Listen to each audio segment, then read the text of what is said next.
Good day and welcome to this episode of the Marketing Guides for Small Business podcast. My name is Ian Cantle and I'm joined by Ken, Paul, Jen, and Dan.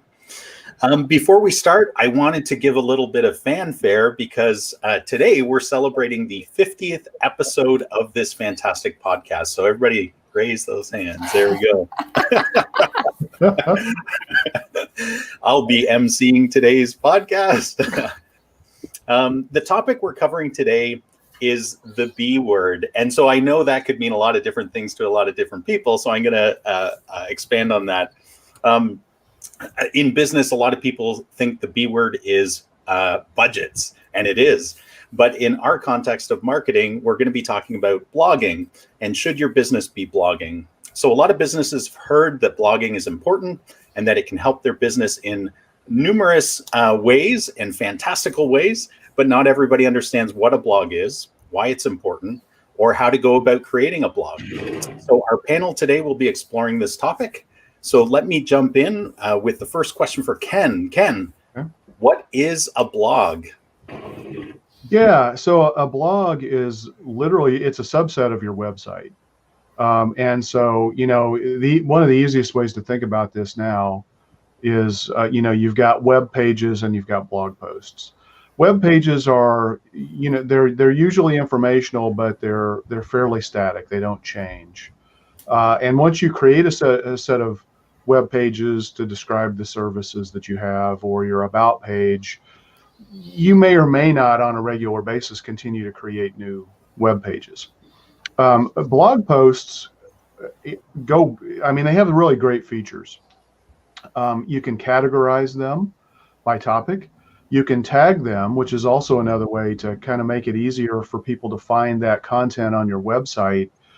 The general behavior is that you want to blog on a regular basis because it's informational or educational content that's really going to give you an opportunity, in my mind, to help you address the problems that you solve in a deeper or a different way than what you do with your just the traditional web pages that you have. So blogs, you can create as many or as little as you want. There's no real requirement there. I'm sure we'll talk about, some best practices and recommendations on, what you should be doing if you're going to go down the blog path. Not every business, I don't think they need to blog. But, blogging has massive value. And the great thing is somebody is going to be much more likely to link to your website because of content in a blog as opposed to a web page. Nobody's going to want to link to your sales page, but if you've shared information on how to solve a problem, other bloggers, other, website developers and maintainers are going to want to link to that content. And then the other huge value of blogs is the shareability.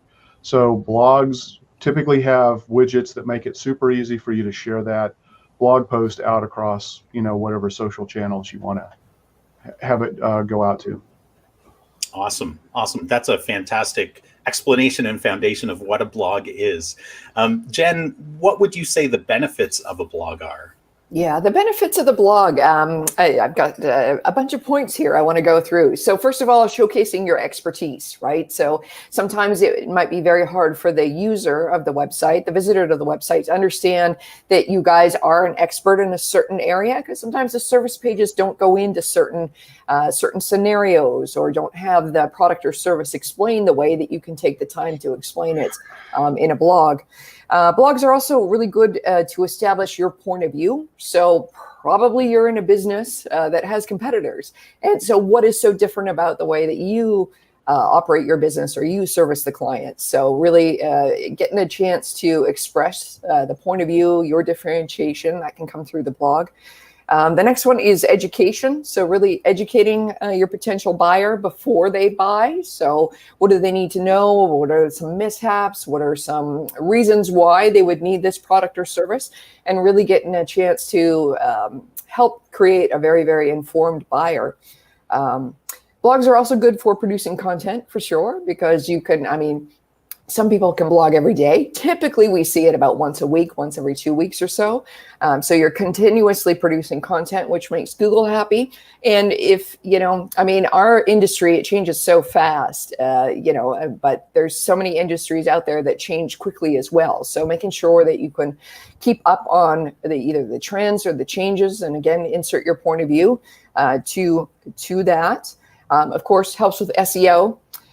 It helps. This is a more personal thing, and I think it's very good for business owners as well. It helps you develop your own thinking and your own point of view around the product or service that you're offering. And we find this a lot, that there is some hesitation for business owners or even leaders of larger companies. They obviously know a lot. They obviously have a point of view, but to actually sort of flesh out your thinking and putting it down on paper, as it will. One way you got to do that is you got to write a lot and crystallize your ideas.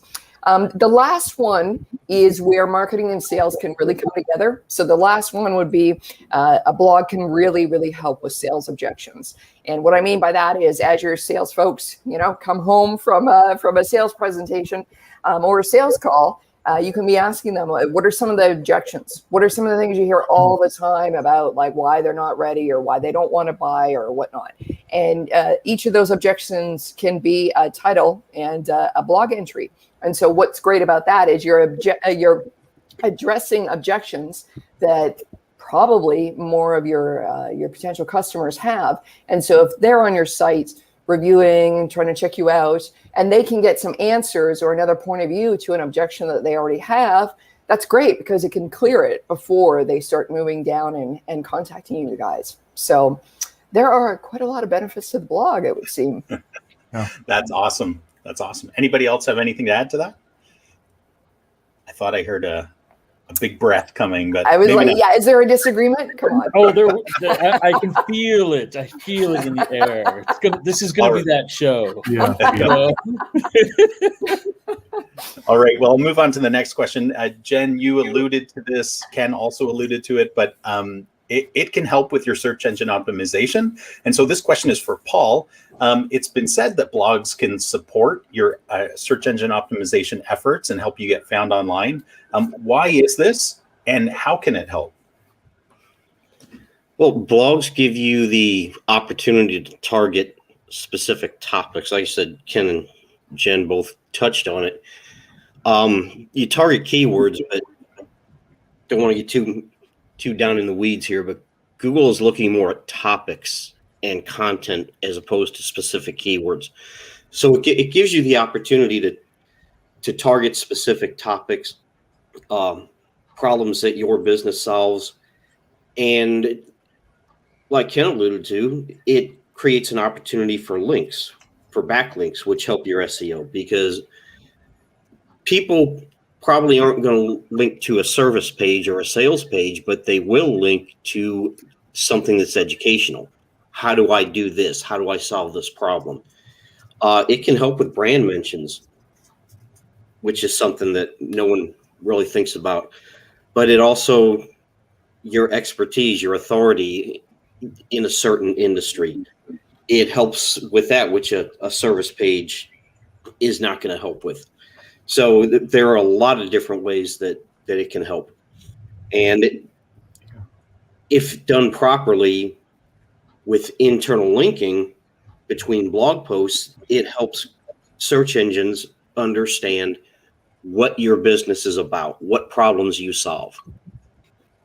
Those are probably the biggest ones. Yeah, the statistics on businesses that blog versus businesses that don't, in terms of the number of inbound links that are generated, it's like tenfold or more. It's just crazy. And the more pages you create, the greater opportunity you generally give your business, that opportunity to be found for a whole set of keyword topics, if you will, as Paul kind of talked about. So, the great thing about blogging is I think it gives you the ability to kind of dial in, take a look at your content to keyword gaps. Where are there phrases that you're wanting to rank for that you don't have? That's probably a great opportunity for a blog, and a blog is the natural way to fill that gap, in my opinion. And it also helps you guide people through the buying cycle, especially if you have a longer buying cycle. If you have a more expensive product, you can use blogs to guide people through that buyer journey with informational content. Yeah, I think I would. One thing I'd add to that is, and I'm sure I'm not the only person on this call that has experienced this, when you write something like a blog and you're doing it, you're going 500 words, 750 words, 1,000 words, and suddenly it's more and more and more. The thing that we have found in our research is that the more you blog, assuming that it's good, it's relevant, it's entertaining, it's something that is going to probably have a good shelf life for a really long time. And some of you business owners are going to have to reconcile this. You're putting your gut in front of what is Google. Sorry to say, you're putting your own ego and your own gut in front of what Google actually helps your blog be found for. Sorry, that's the truth. And I'm tired of you guys saying 100 words is good enough for a blog or page. That's just you, the science of you putting yourself in front of Google. And it ain't going to work. And you're not going to be found. So knock it off and get living with the 300 word minimum, because that's how you're going to be found. Okay? Dan out. I love how you got closer to the camera the more emphatic. I mean, awesome. It's just something that's so ridiculous now. And I'm sorry, the client is not always right. This is where the client is wrong. The client is wrong to think that they are going to just put a couple paragraphs out there and think that this is a good practice. It's not. If you want to be serious about writing and you want to be serious about being seen as an authority, nobody's going to see you as an authority because you put a paragraph or two onto a page or a blog. And the minute you think that, oh, it's too much, that's just you talking. That's not based on science. That's not based on statistics. That's not based on anything but you. And that's where that's got to change. And we can say that till we're blue in the face. And then they can say, well, I don't know why it's not being found. Because you only want to write 2 paragraphs. That's why. So there you go. How do you really feel about it? Yeah. It's actually, in my opinion, it's a waste of time if that's all you're going to do. Yeah. I mean, it's kind of, and the thing is, and this is not me that originally said this. If you read one of our favorite sources, Neil Patel, has done extensive writing on this. And I wouldn't pretend that, when I'm writing for people that it's always a 1,000 word or, 2,000 words or 3,000 words or anything like that. But that is a guy who is a great example of somebody who really puts a lot into his blog posts. And it just comes back over and over and over again as far as the authority. And so I'm not suggesting that every one of your blog posts has to be like Neil's, but there's no question about it. He ranks for certain things for a reason, and he's done a good correlation between the number of words and, as Paul said, some of those keywords and whatnot that I think absolutely correlate to his visibility and credibility. And if I can just add one more thing before all our listeners leave because they're upset with Dan. Yeah, bring it. I'm just kidding. The reason why length of blogs or anything online is important is because Google's trying to, first of all, determine relevance. And if you only use a word or its synonyms like 3 times in a blog or a page, Google just doesn't have enough connectors to tie it to what somebody is searching for, right? You're always going to lose to somebody that has greater, more relevant content. The other thing is that Google also looks at the time visitors spend on the page. And if you only have a paragraph, they might not even read it. They might just skim it or look at your heading and go, and click off to another page. And that won't help you get found online as well. So just a few quick tips of why that happens, right? Yep. I support what Dan said, and I'm just the messenger. I'm just the messenger. I'm not the one who makes the rules. You are the messenger, but I think that's one thing that nobody tells a business owner is that you have another audience member that you have to cater to, and that is Google. And Google has specific things that they need from you in order to help your content, your website, and all the hard work you're doing online be seen. And when we do TOPAs for clients, it's mind blowing to them if they are sort of not really aware of it. You know, that we've got a website, we do our stuff, we're trying our best. What's going on? Well, you're not speaking to the other audience member that you don't know that you have that can absolutely help you. And Google's the gateway, right? It's the gateway for getting visitors to actually read your content. Mm-hmm. Sorry, I don't understand. See, Google. Uh-oh. Perfect timing. Paul, did you have The something to mic's add? off. What Jen said is true. A lot of times a business owner, they'll think that a couple hundred words, well, I explained it, I said what I had to say, and nobody's going to read a 2,000 word blog post, and that may or may not be true. Mm-hmm. But Google is going to look at that page. They're bots. Okay, here's the thing. Google doesn't have people looking at your blog post. They have bots looking at your blog post. And they are going to crawl that post, and they are going to, the more information you have there, the more it helps Google understand what you're talking about, because it's not a person. It's an algorithm. And I think that's what needs to be understood. Because algorithms aren't people. Yeah. Yeah, Well, I mean, go ahead, Ken. Well, that just ties into, the real importance of the structure of your blog post as well. So not only the length, but the key elements of your blog post. You've got to have a title. You should have subheadings.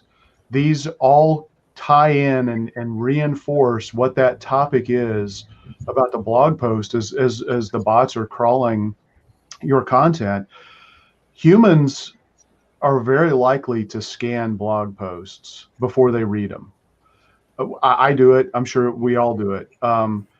If you read a blog post that's titled the 7 best ways to be found online, the first thing you're probably going to do is you're probably going to scan and look, and a good blog writer would have 7 points delineated: number 1, number 2, number 3, number 4, and each one of those are actually subheads that give you an opportunity to have a semantically similar or very closely related keyword phrase that just reinforces that main topic. But for human consumption, we scan, and then we're going to drill in and say, number 3 is the one that I really am looking for. And that's where the dwell time on the site comes into play. And then if you do, like Paul talked about, the internal linking, or looking at the categories of other related blog posts, if you're including that in the structure of your blog, now they're going to go read other additional information. And dwell time is an important criteria for search engine optimization. And Ken and Dan both touched on that about dwell time, and I don't want to get too deep into analytics here, but dwell time is extremely important because a lot of people get hung up on bounce rate, but bounce rate in an island tells you nothing. If someone goes to your website because they want your phone number and then they leave, it served its purpose. If they do a search for something and they go to a blog post and they spend 3-4 minutes reading that entire blog post and they leave, Google considers that a bounce, but it served its purpose. It did what you needed it to do. So dwell time is very important. Yep. That's awesome. Good points, guys. Dan, next question's for you. How does one go about creating a blog post or a blog itself? They hire somebody to do it for them. That's this may be where the controversy is going to come in. I'm of the opinion that one should not do their own blogs, and I do not feel that it's a good use of their own time. And And I'm a content person. So yes, I believe you should hire folks like me to do it for you. But here's what I mean is that I think if you are going to hire somebody to do it for you, or with you, should I say, the way we do it is to say, well, we're going to interview you, and we're going to sit down with you, like say once a month, and record you. And we're going to talk about some relevant topics.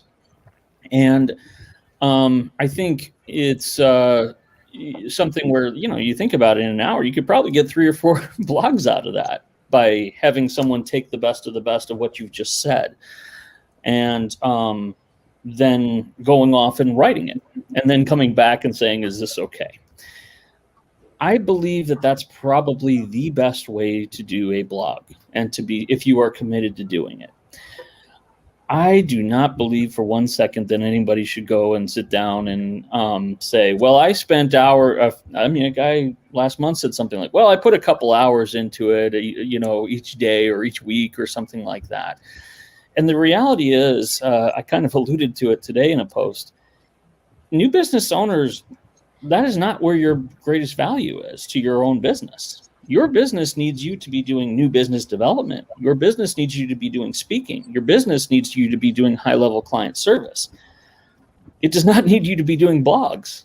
It needs you to hire somebody who is an expert in that, it is their strength to do that for you and to speak in your voice. And dare I say, even sometimes better than you would have sounded most of the time.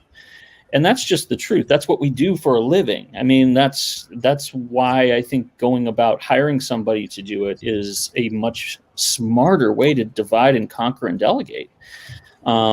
Because otherwise, here's what's going to happen. Either you're going to do it, and it's going to sound like your own industry, and you're going to sound like you're talking to a peer at a cocktail party. And that's not your audience. That's not the people who give you money for your services.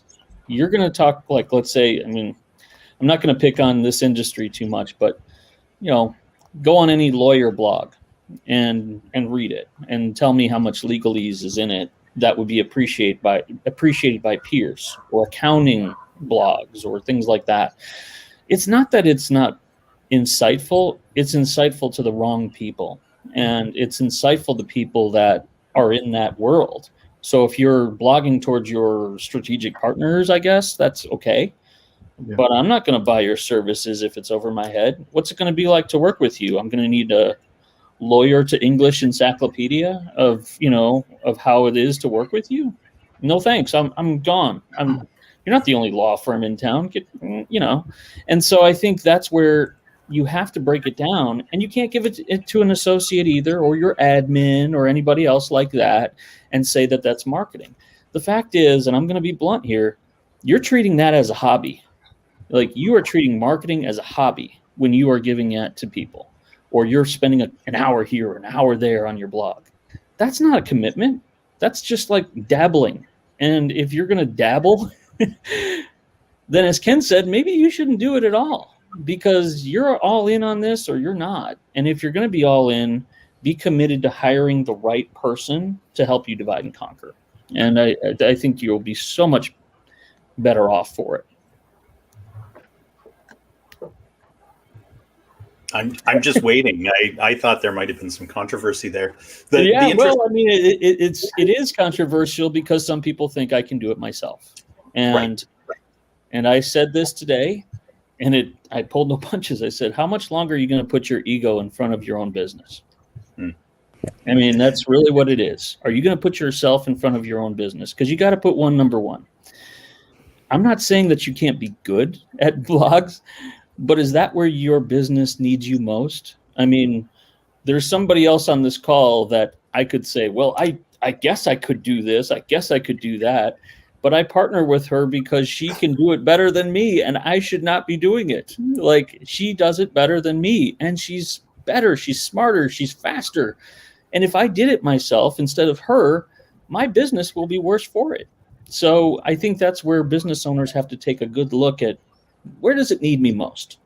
And who should I bring? Just as anecdotal evidence, when we come across clients who we do an audit with them, or we're exploring working together, and we're looking at what they've done, what they want to do, and the topic of blogs comes up because we want that one of their main goals is to get found more online. And so what we usually discover is that, or what they claim is that they're good writers. They can write their own blog. They've planted a new flag this year or a new goal saying, I may not have blogged for 7 years. And you look back on their blog, and yes, the last one was, way back. They had good intentions at the beginning, but then they got busy. And so I think, Dan, your point is really, really valuable, because if the point is to, as part of your marketing strategy, is to gain more business by attracting more people to your blogs and to your website, then you're going to get busier, and then your blog will fall off if you don't have people helping you. So I think that's a really good point. Yeah. I mean, it's not to say that you can't be coached on certain things that are very specific, in relation to writing or marketing for that matter. But I think for the ongoing of what you are really going to be doing to divide and conquer, and we all want to take our businesses beyond a plateau to the next level. This is how it's done. I mean, you gotta delegate and you gotta hire out. Otherwise, you're going to hit a wall. I mean, that goes for all of us. So, yeah. Writing blog posts yourself and writing them effectively are two different things. I'm sure anybody can write a blog post, but that doesn't mean you're going to structure it the proper way, because you have to write it with SEO in mind. SEO can't be an afterthought. It has to be built in. And that's the part that a business owner is not going to know how to do. Yeah. Yeah. It's got to be, I will say you have to err on the side of conversation, Oh, definitely. Even Google tells you write for people. Yeah. I mean, I have said to many a client, I said, think about yourself, not in terms of this audience that you're going to broadcast to, but rather I'm having a cup of coffee across the table from you, and explain it to me like I'm a 3-year-old if you have to. Because that's really how I need it sometimes, and I'll appreciate it more that way. Because I don't want to do what you do. I don't want to be a CPA. I don't want to be a lawyer. I don't want to do whatever you do for your profession. I want you to help me with my problem. So I think trying to be seen as this is a fine line, but trying to be seen as the expert and then going over their head can be a pretty steep slope. I mean, you can get there pretty quickly if you try to go too hard in the authority part without being conversational to their world. You have to live in their world and get to know how they talk. People are going to see you as an authority if you speak to them and they understand how you can solve their problem, not if you use jargon they don't understand. Yeah, I mean, I think it was either you, Paul, or Ken, and this speaks to you all day, is, when you look at SEO and you look at keywords, what are they actually searching for? I mean, like, you would be shocked at the terms that some people put in to look for your business. I have had somebody say, when I've said content, they go, does that mean you do writing?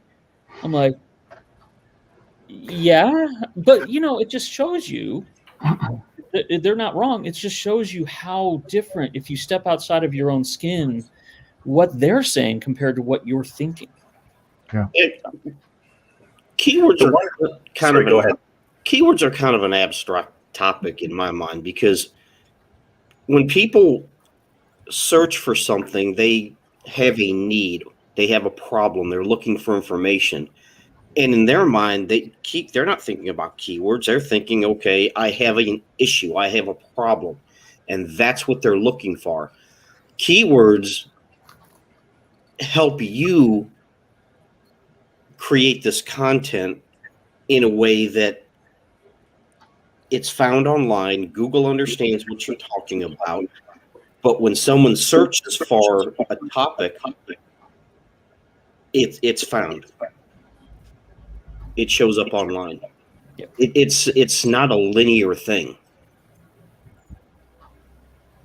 Just before we move on to the next question, I want to be mindful of, we're a podcast focused on small businesses, and in that continuum of where they are from startup phase to quite a large small business, right there. One thing we've talked about is outsourcing this particular role.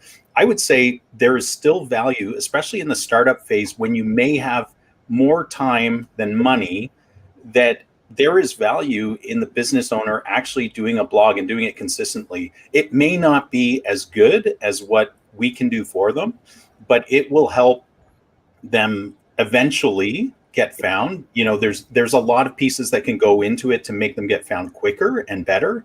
But I always think there's value because they can share that content with their social channels and other areas. But I'm not opening that up to a big discussion because I want to be mindful and I want to get on to the next question before Dan jumps in there. So, Oh, so Ken, what are some of the biggest objections you've heard about businesses trying to consistently write a blog? And what would you say to those objections? Well, usually it's I can do it myself, or but it's almost always money driven. And the reality is, if you're happy having a professional website and you're in a networking organization and you have your referral contacts and they feed you enough opportunity that you don't need to be found online, you don't have to blog. You might need to eventually, but right now you've got those channels dialed in and it's working well for you. Otherwise, if you're trying to be found online, whether it's to show up on Google Maps or whether it's to show up in the organic search results, you better be blogging, because blogging, study after study after study shows that it's the biggest thing that contributes to search engine optimization for a lot of the reasons we've already talked about. So, the other thing I see a lot of business owners do if they're going to be writing their own blogs is they don't write about the right topics. They don't write about the topics that anybody cares about from a search perspective. They write about what they think is cool or fun or interesting to them, as Dan has talked about, and that's just largely a waste of time. Now, sometimes it's okay if they need to share an opinion, or if they need to, you can use a blog as an event calendar, for example. You don't need to have 1,000-word blog post if you're just announcing that you're having an open house and here's why you're having it and here's how you register. You can use your blog perfectly well to do that. The great thing about blogs is they're kind of the Swiss Army knife of your website, in my opinion.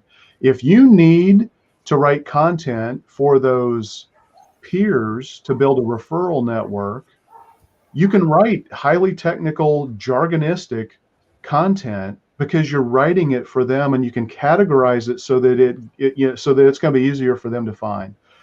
But if you're trying to get the consumers or your clients or patients, whatever industry you're in, to find you when they're doing searches for problems that they have, who's the best, what's the best option for whitening my teeth, for example, then you need to write content that's going to be focused to the patient and the consumer who's looking for somebody that can help them whiten their teeth in a way that they're comfortable with.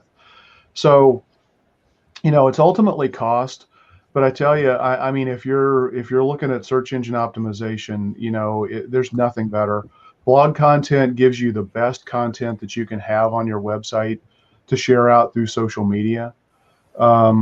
So, and the biggest objection, outside of cost is I can do it myself.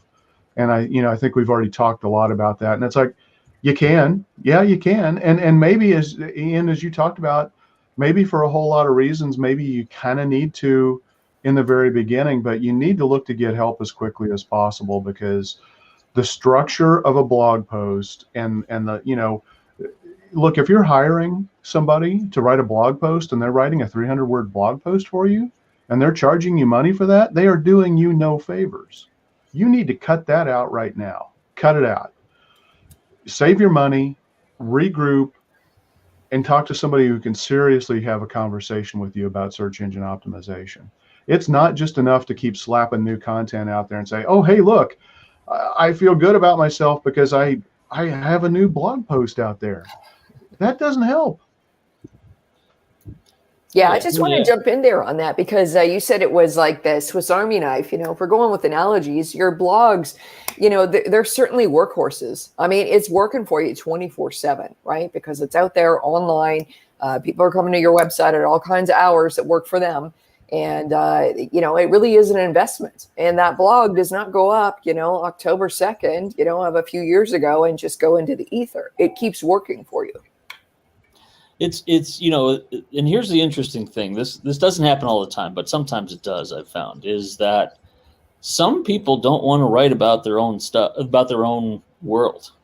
And here's what I mean by that is, I've had a client for 5 years now, 6 years now, and he's in the staffing and recruiting space for technology. He didn't want to talk about your resume. He didn't want to talk about your interviewing process. He didn't want to talk about, sometimes, but not all the time. You know what he wants to talk about? Machine learning, artificial intelligence, any kind of technology, Silicon Valley, trends in the technology industry. Nothing to do necessarily all the time with the particular industry he's in, but rather a different bucket. So my point is that don't feel, and this is a tricky thing because sometimes it's not a straight line to what you do, but is it interesting to the people that you are still going to talk to anyway?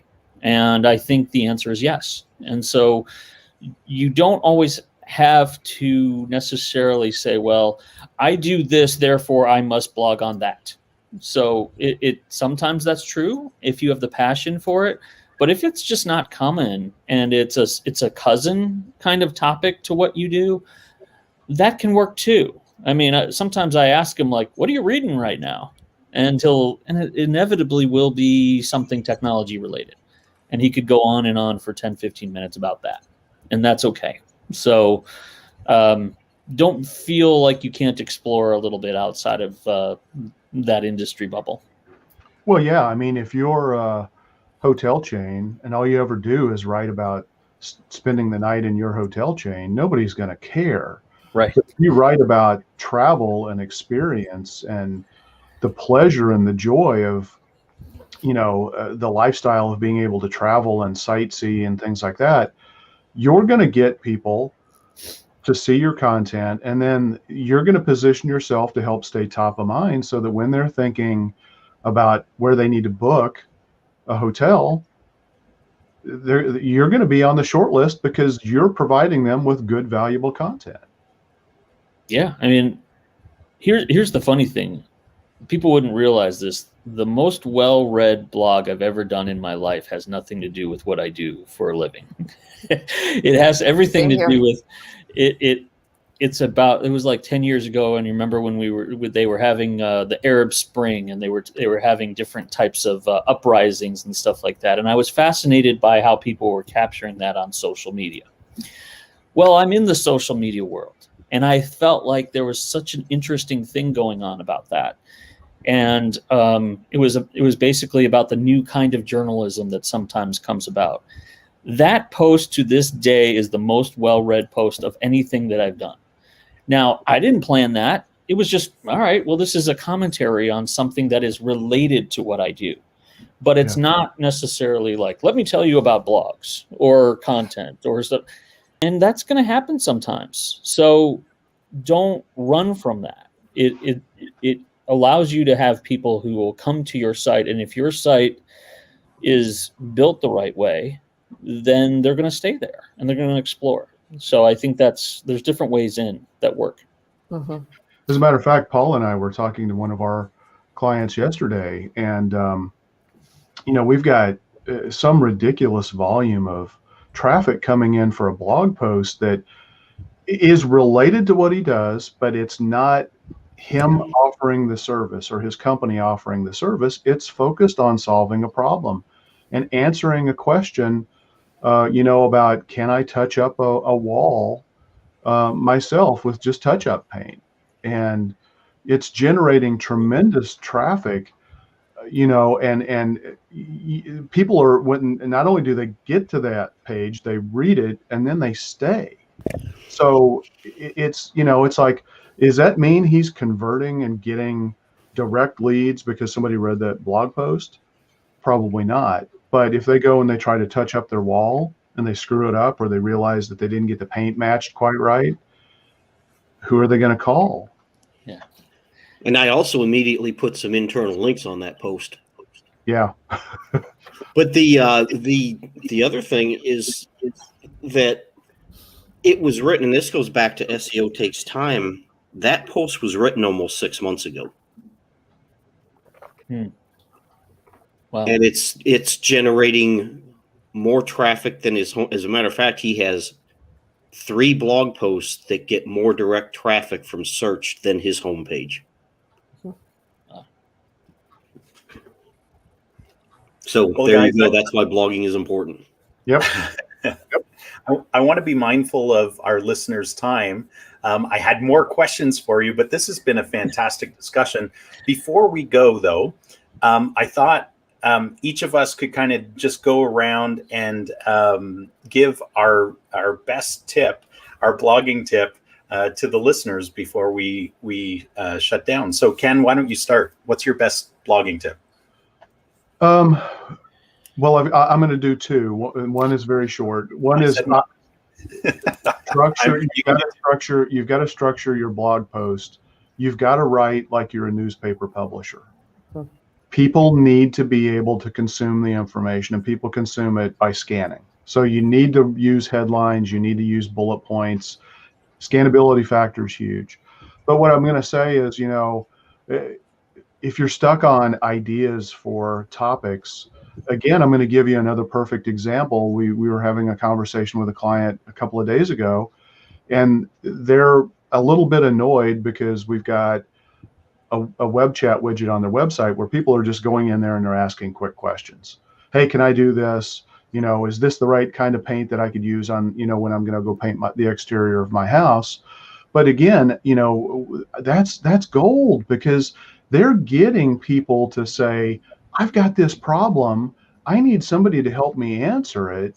And that fuels the content engine, and it gives us something to say, this does fill a gap in this website and what it's trying to be found for, and smooth out that path of the customer journey.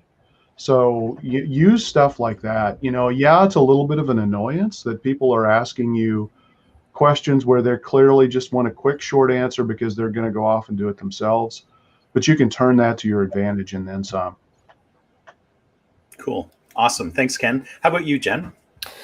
It would be along the lines of hiring a writer to get these blog posts written for you. And what's so important about that is when a writer is interviewing you, they can draw out things that you may not think are important and actually are very, very important to your audience. So, and I'm going to go with Ken. My second tip is the writer, give it a few sessions, because the writer and yourself, or the writer and your business owner, need to get to the point where there's a little bit of chemistry there, and then the magic can start to happen. So if you do one of these hour-long interviews, you get 4 blog posts, you kind of think, oh, I'm not too sure.